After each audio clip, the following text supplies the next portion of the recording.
شاف الخيانة من اللي منه زمان، علشان أبوه كان مدي ليه كل الحنان، والأب من كتر البكاء ما بقاش يشوف. شاف الخيانة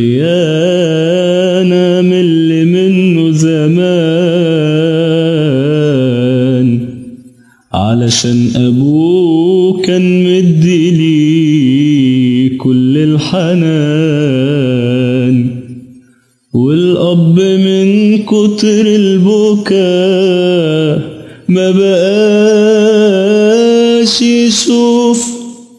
كان طفل لسه جميل بريء، ما عملش أبدا أي شيء، واتخان وتاه وسط الطريق. عارفين ده مين؟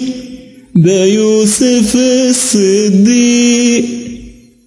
مر الزمان والطفل أصبح مش شباب، وفي مصر شاف كيد النسا ومر العذاب. ما يقس أبدا من حياته من الظروف، مسك الخزاين بالأمانة وبالأمان، والكل يشهد إنه كان أنساب إنسان. صان المبادئ والمعالم والعروف، كيد النساء زي الحريق، لكنه صامت كان جريء، ما هزهوش ولا أي شيء.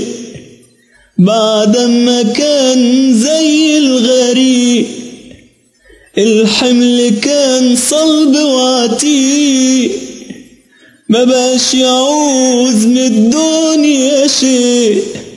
عارفين ده مين؟ ده يوسف الصديق.